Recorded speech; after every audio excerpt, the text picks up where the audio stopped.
Merci beaucoup Freddy. Allez, encore un peu de sport avec cette compétition de pêche au Grand Pavois. 30 équipages de 3 pêcheurs par bateau et parmi eux un équipage composé d'une équipe invalide, 3 pêcheurs porteurs de handicap, car la pêche peut aussi être un handisport avec encore aujourd'hui des difficultés d'accessibilité. Malvin Haro et Morgane Plouchard.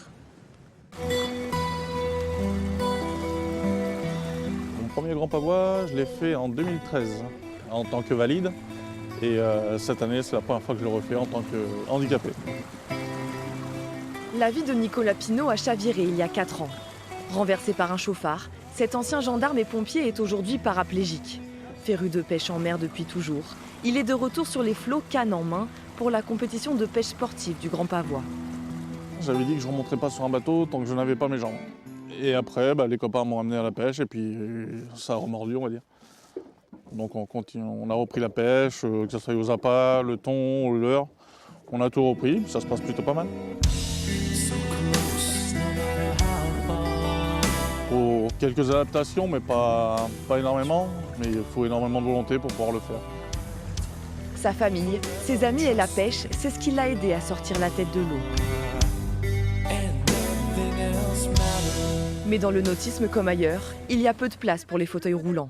Le port des Minimes est équipé de ce palan qui permet quand même aux personnes à mobilité réduite d'embarquer. Voilà, c'est nickel. Il faut faire très attention pour pouvoir le passer par-dessus bord là. Mais ouais, c'est de l'organisation, mais une fois qu'on a pris le rythme, c'est nickel.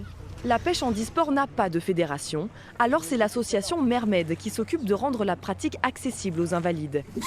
Tous les adhérents sont porteurs d'un handicap, physique ou psychique. C'est le cas de David Bernadou, victime d'un syndrome post-traumatique après une intervention en Haïti lors du séisme en 2010. Aujourd'hui, j'ai énormément de mal dans la vie de tous les jours à prendre du plaisir, à avoir des sourires. Et pour le coup, quand on est sur l'eau, quand on est en pêche, tout se libère. C'est-à-dire qu'on est vraiment dans un autre monde. Le sourire revient, on ne pense plus aux problèmes du quotidien. Donc effectivement, on peut le considérer comme une vraie thérapie. Et ça devient même un besoin, parce que si je commence à passer plusieurs semaines, plusieurs mois sans pouvoir pratiquer, ça se voit sur mon comportement. C'est la première fois qu'un équipage handisport concourt au Grand Pavois Fishing au milieu des valides.